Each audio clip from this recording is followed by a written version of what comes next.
Assalamualaikum, jumpa lagi dengan Miss Santi.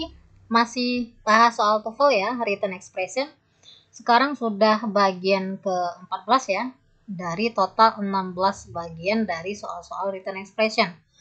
Dari ebook Miss ya, jadi sekarang sudah bagian 14 dari total 16. Oke, langsung aja kita bahas soal-soal ini. Nah, ada ini soal nomor 1, ada while, ada had, ada at a compound, ada that. Nah, ini Miss ingatkan lagi ya, karena masih banyak adik-adik atau teman-teman yang bertanya, Miss kalau soalnya seperti ini, yang dicarinya itu yang benar atau yang salah? Yang kita cari adalah jawaban yang salah kalau dia written expression seperti ini. Jadi ada 4 opsi A, B, C, D, yang kita cari adalah yang salah, bukan yang benar.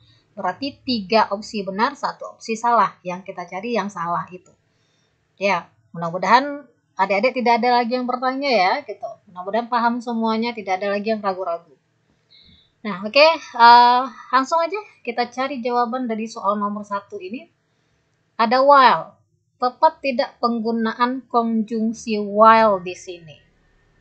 Nah, di sini Miss terangkan dulu ya penggunaan konjungsi while karena dia agak unik. Tensesnya tidak hanya satu, bisa banyak tensesnya. Nah, yang jelas teman-teman, adik-adik semuanya paham konteks, paham syarat penggunaan konjungsi while ini dalam kalimat. Oke, kapan kita pakai while sebagai konjungsi? Jadi dia ada, tentu saja dia ada syaratnya, ada ketentuannya. Yang jelas, while itu untuk menunjukkan, kalau dia sebagai konjungsi ya, untuk menunjukkan dua kalimat yang kontras atau bertolak belakang, atau dua kalimat atau dua kejadian yang kontras atau berlawanan atau berbeda. Berarti dia menunjukkan kontras di sini. Kontras, bertolak belakang. Namun waktu kejadian dua kalimat yang kontras tadi, dua kalimat yang berbeda tadi, dua kejadian yang berbeda tadi, itu sama. Jadi waktu kejadiannya terjadi pada saat yang bersamaan. Oke, terjadi pada saat yang bersamaan. Pada waktu bersamaan. Pada waktu bersamaan atau pada waktu yang sama ya. Nah, bahasanya aja ini. Nah, ini syaratnya harus terpenuhi. Contoh ya. Contoh sini. Yang gampang dulu ya, yang umum. I was studying, okay, while she was watching TV. Oke, Miss menggunakan konektor while di sini. Kenapa? Karena dia kegiatannya kontras, berbeda. Satu belajar, satu nonton TV. Oke, ketika saya sedang belajar, dia sedang menonton TV. Kontras dia.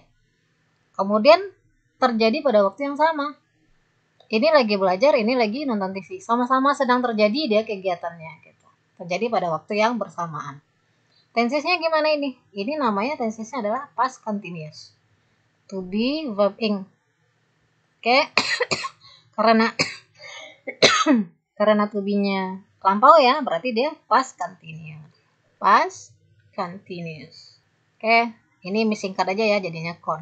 Ini juga past continuous. Past continuous. Kalau Miss tukar menjadi present continuous, boleh juga ya. Contoh nomor 2.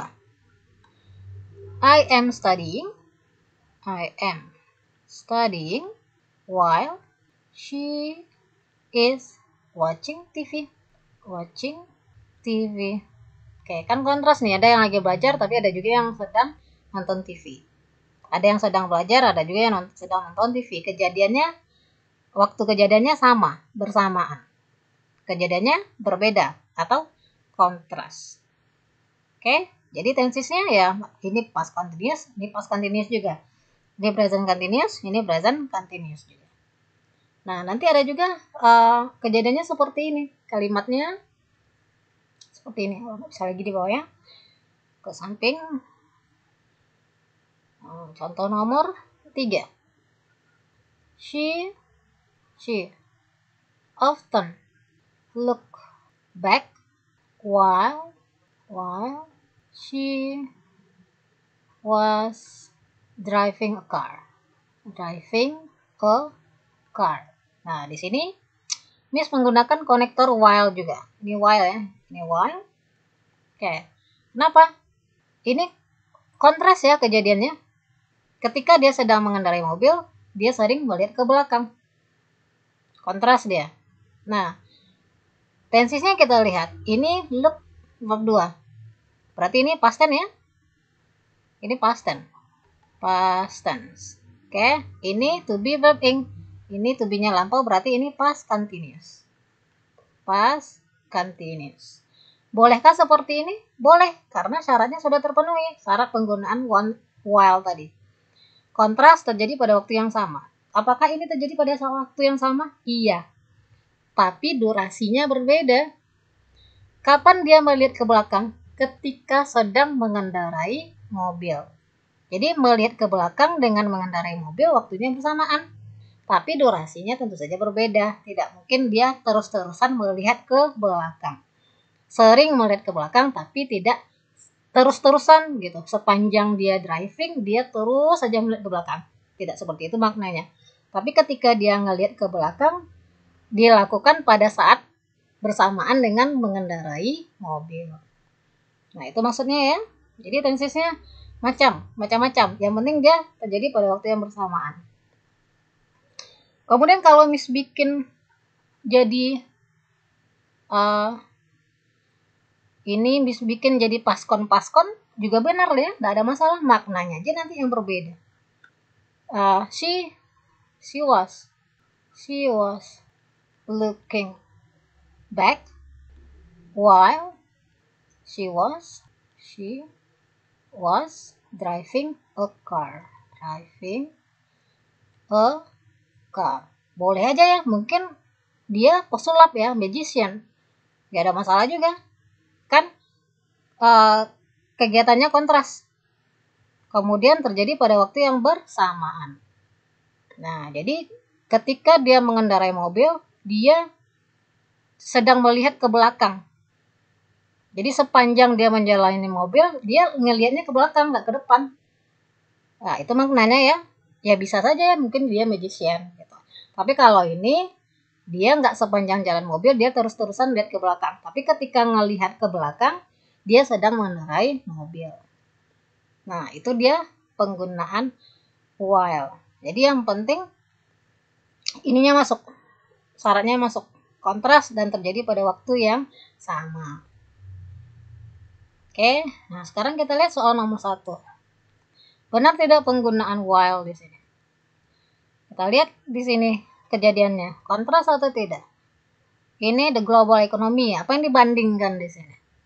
Global economy naik ya, expanding, naik. Kita di sini volume of trade, satu global economy, satu volume perdagangan. Ya, kontras ya, hal yang dibandingkan juga kontras di sini. Oke, nggak ada masalah ya. While di sini. Kemudian coba kita lihat tensisnya. Ini ada had ya. Yang pertama tensisnya ada has been expanding. Berarti ini nama tensisnya adalah present perfect ya. Present perfect continuous.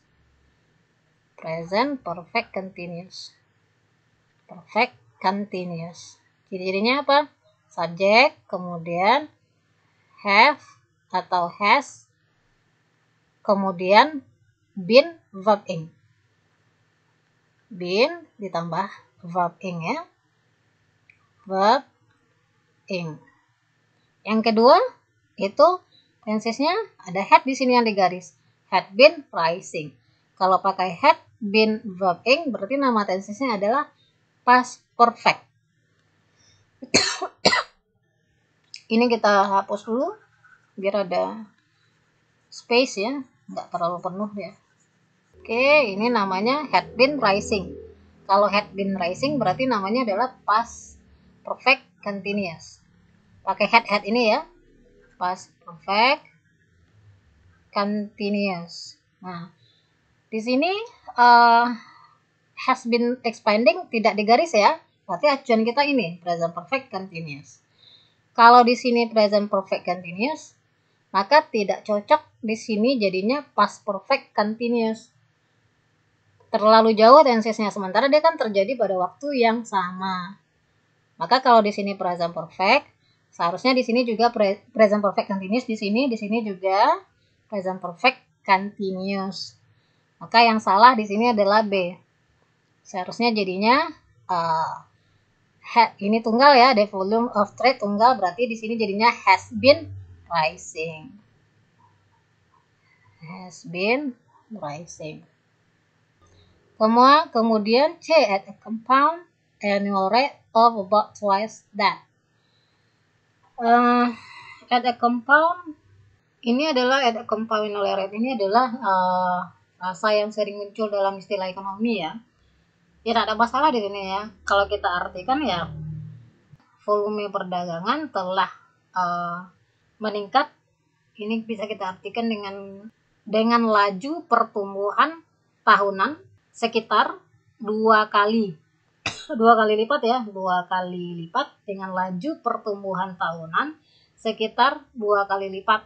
Dari apa? Nah, datanya itu ya dari pertumbuhan ekonomi global. Nah, jadi that-nya itu reverse-nya menggantikan global ekonomi. Karena dia tunggal, global ekonominya kita pakai that. Kalau dia jamak di sini, maka kita pakai those. Oke. Itu dia untuk soal nomor 1. Kita lihat soal nomor 2. Nah, nomor 2. Exporting or importing involve which sama damaging. Ini soalnya terlihat panjang dan terlihat sulit ya, tapi sebenarnya ini gampang. Jadi bagi tipsnya, bagi adik-adik yang belum terbiasa menjawab soal, mulai dari lihat subjeknya, cari predikat soal, lihat kiri kanan dari kata yang digarisbawahi. Sekarang kita lihat di sini ya, ada predikat, ini ada verb 2 ya. Ini verb 2. Oke, importing involves. Ini yang B, yang A exporting or. Ini verb 2. Benar tidak penggunaan verb 2 di sini? Benar, karena dia 40 years ago. Lampau 40 tahun yang lalu. Berarti ini benar, involve ini benar. Ada importing di sini yang B, ada juga exporting or. Lihat, Miss bilang ya, lihat kata di samping kiri, di samping kanan, di samping kiri. Nah, dari kata yang digarisbawahi. Di sini ada or. Nah, ingat ya, kata sebelum and, but, or. Ini kan paralel dia, namanya parallel structure materinya ini. Kalau adik-adik mau melihat materi lebih lengkapnya, silakan lihat video Miss tentang parallel structure. Paralel. Nah, kita lihat di sini ada or. Sebelumnya ada verb ing, exporting. Verb ing. Maka setelah or juga verb ing. Nah, udah sama dia. Benar ya? Kenapa? Dari mana ini datang verb ing-nya? Karena ini ada preposisi of. Kalau setelah preposisi in, on, at, of, above, before, preposisi semuanya ya. Kalau ada kata kerja, ya kata kerjanya langsung kita jadikan verb ing. Kata kerja ya, kata benda tidak. Kata benda tidak. Maka di sini ada of, jadinya di sini adalah verb ing. Maka ini jadi benar, ada masalah. B juga benar. Ada which itu menerangkan benda. Lihat kata sebelumnya, benar tidak? Many stages of handling. Handling ini penanganan, kata benda dia ya. Kata benda ini, walaupun dia kebetulan ada ing-nya, dia kata benda nih. Penanganan ya. Ini noun. Maka which menerangkan noun, many stages of handling. Noun, benar ya? Which benar. Maka ya sudah, jawabannya D. Kenapa D salah? Ingat lagi ya, lihat kiri kanan dari kata ini garis bawahi. Ada being. Oke, kemudian ada ora. Di sini ada ora lagi. Karena setelah ora apa? Nggak ada garis bawahi, ini jadi acuan kita. Ini verb 3. Kalau ini verb 3 ya udah ini verb 3 juga. Ya, ini yang salah ya. Jadinya adalah damaging. Oke, nomor 2 yang salah adalah D. Oke, nomor 3. Oke, nah sebelum Miss bahas nomor 3, ini mengenai preposisi ini ya. Jadi Miss ingat ada yang komentar di kolom komentar YouTube ya. Miss sempat baca tapi nggak sempat balas. Nah, jadi mohon maaf ya. Di situ di komennya itu kalau nggak salah kalimatnya Miss lupa, tapi dia bilang seperti ini, Miss di situ kan ada preposisi of, kemudian setelahnya ada kata life. Oke, kalimat sebelumnya Miss lupa, tapi kan ini preposisi. Kenapa setelah preposisi of tidak verb ing Miss? Nah, ingat lagi, ini life ini adalah kata benda. Kalau dia sudah kata benda ya udah jangan dirubah-rubah. Ini kata benda ya. Kalau kata kerjanya itu life. Jadi ada tulisannya aja beda ya. Ada life seperti ini.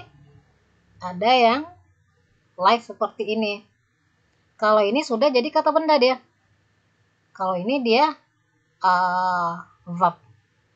Yang tertulis itu adalah yang seperti ini. Kalau sudah jadi kata benda, dia nggak perlu lagi kita jadikan verb ing. Kan verb ing ini sebenarnya dia sama dengan kata benda. Nah, jadi mungkin ada juga siswa-siswa yang lain ada bertanya ya. Jadi ingat kelas-kelas kata gitu. Jadi kalau ini seperti ini dia kata benda. Kalau dia seperti ini dia kata kerja. Jadi yang dimaksud itu ya ini yang live ini. Jadi tidak ada yang salah di sini. Ini benar. Oke. Ini benar. Kalau ini baru kalau dijadikan kata verb ing jadinya of living. Ini benar juga. Kalau of life salah. Karena ini adalah kata kerja. Kalau dia kata kerja harus kita jadikan verb ing. Kalau yang muncul itu adalah sudah kata benda, jangan dijadikan ing, tetap seperti itu apa adanya. Oke? Itu dia ya. Nih, kita hapus saja. Kita lanjut soal nomor 3. Nomor 3 ini soalnya panjang ya. Tapi soal yang panjang ini sebenarnya yang menjadi inti dari pertanyaan soal itu gampang. Oke, ini ada verb ing, losing. Benar tidak verb ing di sini? Ini nama materinya adalah present participle. Present participle atau reduce, bisa juga present participle itu bisa juga masuk ke dalam reduced adjective clause. Miss pernah membahas materi tentang ini kedua-duanya tapi tidak mendalam ya, cuman sekilas aja. Nanti kalau ada kesempatan itu akan Miss bahas secara mendalam. Jadi nomor A ini benar ya. Ini kalau dia present participle atau reduced adjective clause, itu verb ing itu berfungsi sebagai kata sifat. Jadi verb ing ada yang berfungsi sebagai kata benda, dia verb ing tapi dia kata benda. Kemudian dia juga verb ing bisa juga berfungsi sebagai kata sifat. Nah, ini sebagai kata sifat. Kalau kata sifat kan dia menerangkan kata benda. Kata bendanya mana yang diterangkan? Ini, iglosnya ini. Oke, berarti yang A benar ya. Kalau adik-adik mau mendalami bisa lihat channel YouTube yang lainnya gitu, atau lihat di Google, atau baca buku tentang present participle atau reduced adjective clause. Nanti kalau misalnya ada kesempatan itu akan diterangkan lebih detail ya. Nah, kemudian yang B, lihat kiri kanan katanya ya. Di sini kita lihat ada N. Nah, ada N ya. Ingat lagi, kasus nomor 2 tadi. Kata sebelum and, but, or itu harus setara. Kalau sebelumnya verb ya sudahnya verb. Kalau sebelumnya noun ya noun. Kalau sebelumnya adjective ya adjective. Verbnya verbing, verbing. Verb 2, verb 2, verb 3, verb 3. Verb pakai S atau pakai S juga. Pokoknya setara, sama dia. Oke, maka di sini as the snow drips. Kata kerjanya di tunggal ya, subjek tunggal. Kata kerja pakai S. Oke, maka kalau ada kata kerja lagi ya udah samain aja, pakai S juga di sini. Maka yang salah di sini adalah B. Oke, nah gampang kok. Nomor 3 jawabannya B. Yang salah itu B. Nomor 4. Nah, kalau kita lihat yang C ya. Ini sebenarnya udah materinya udah banyak ya. Ini ada off.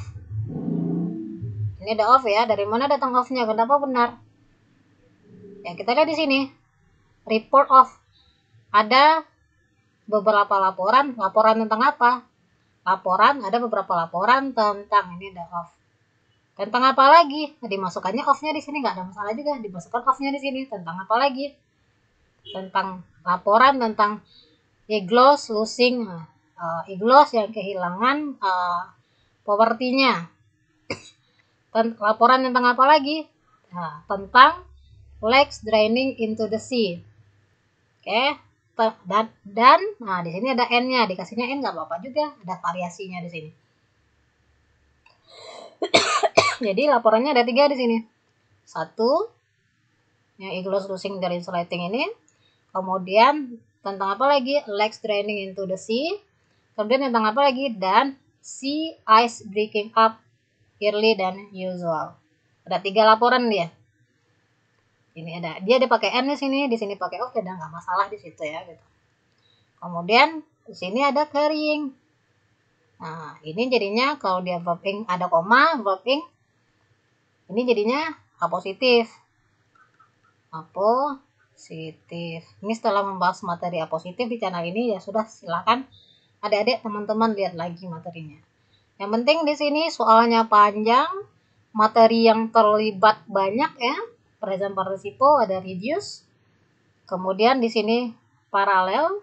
Di sini ada positif, tapi yang menjadi fokus dari pertanyaan soal adalah tentang paralel. Nah, paralel ya, paralel structure. Yang gampangnya yang ditanyakan. Oke, nomor 3 itu dia. Nomor 4, lihat lagi. In the last 14 years. In the last 14 years, nggak ada masalah di sini ya. 14 tahun terakhir. Ya udah, nggak ada masalah di sini, ya benar. Kemudian ada has. Nah, ini predikat ya, has gathered. Kalau ini has, kita harus sesuaikan dengan predikatnya, dengan subjeknya. Ini kan predikat. Sesuaikan dengan subjeknya. Subjeknya the National Long Term Healthcare Survey. Survey subjek intinya ya, tunggal. Kalau tunggal berarti predikatnya ya pilih yang berbasis. Udah benar has bab 3 ya. Bukan have. Kalau have salah dia kan. Kalau have kan jamak subjeknya. Ini udah mendesis, ini benar. Kemudian on the healthy di sini. Nah, ingat ya, Miss ingatkan lagi. Lihat kiri kanan soal. Ini sebelumnya the, setelahnya n. Nah, ada n lagi. Nah, paralel lagi dia. Paralel structure lagi. Ya kan? N parallel structure. Maka kata sebelum dan sesudahnya sama atau setara. Maka healthy. Yang mana jadi acuan kita yang tidak digaris lifestyle itu kata benda noun. Sementara healthy adalah kata sifat. Ya kan? Kata sifat harus kita jadikan kata benda. Karena dia harus sama dengan yang ini. Maka jadinya adalah health. Health ini adalah noun. Artinya apa? Kesehatan.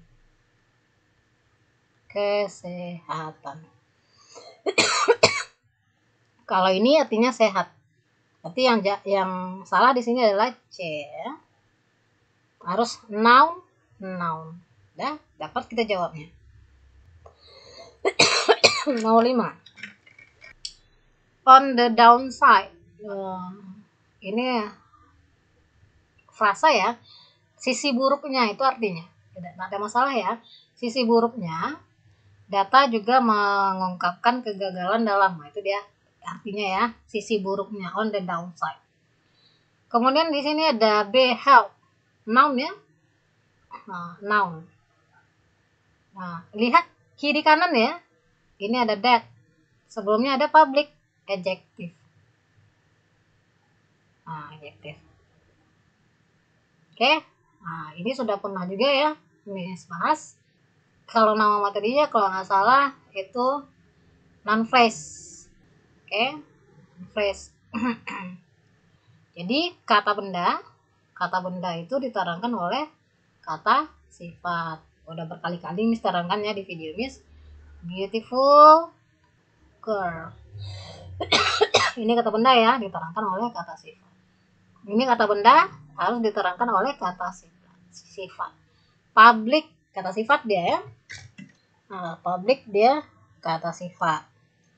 Kalau IC ini huruf akhirnya berarti dia kata sifat itu. Nah, apa saja huruf akhirnya itu biasanya kata sifat. IC, able, full. Oke. Nah, biasanya seperti ini dia kata sifat. Maka ini udah benar. Kata benda diterangkan oleh kata sifat. Ini benar. Have caused. Ya kan? Have diikuti oleh verb 3. Benar juga, tidak ada masalah di sini ya. Ini benar. Maka tinggal D yang salah. Illness. Ini yang salah. Di mana salahnya? Setelah some itu kata bendanya jamak ya. Kalau kata bendanya bisa dihitung ya. Some books. Some beberapa, tidak mungkin bukunya satu. Bukunya harus banyak. Some student, beberapa orang siswa. Maka beberapa siswanya juga harus banyak. Jadi ditambah S. Beberapa penyakit. Nah, penyakitnya tidak boleh satu, dia beberapa, maka harus dijadikan jamak. Jadinya di sini adalah illnesses. Oke, itu dia. Nah, bagi adik-adik teman-teman yang mau mendapatkan ebook ini ya, ebook dari soal-soal ini. Kalau ini kan versi videonya. Kalau mau mendapatkan ebook atau versi tulisnya beserta materi dan tips-tipsnya, itu juga bisa memesan ebooknya. Jadi judul ebooknya adalah Bank Soal TOEFL beserta pembahasannya. Terdapat 300 soal structure and written expression beserta pembahasan di dalamnya. Dan ebook ini khusus soal structure and written expression ya, tidak ada soal reading ataupun listening. Ini sekilas tentang Miss. Miss adalah sarjana pendidikan bahasa Inggris dan telah mengajar khususnya dalam TOEFL selama lebih kurang 8 tahun. Nah, ini adalah konten dari ebook ini atau daftar isi dari ebook ini. Ada subject verb agreement, ada soal beserta pembahasannya, parallel structure, ada soal beserta pembahasannya, kemudian ada causative verb. Kemudian untuk written expression-nya ada 16 bagian ya. Ada 16 bagian di sini dan adik-adik juga akan diberikan kunci jawaban di bagian akhir. Bagaimana dengan bentuk ebooknya? Nah, contoh ebooknya seperti ini. Ini adalah halaman 1 soal-soal tentang subject verb agreement. Bagi adik-adik yang mau menonton video pembahasan tentang subject verb agreement ini, adik-adik itu sudah disediakan linknya, jadi tinggal diklik atau dikopikan di beranda YouTube-nya. Kalau tidak mau melihat videonya, adik-adik juga sudah diberikan pembahasan dari soal-soal tentang subject verb agreement. Jadi ada dua pilihan, bisa lihat video atau bisa langsung membaca pembahasan yang ada di ebook ini. Ini contoh untuk soal strukturnya. Nah, di bagian akhir itu ada kunci jawaban. Nah, cara pesan ebooknya sangat gampang, adik-adik cukup menghubungi nomor ini dan harganya 30.000 saja.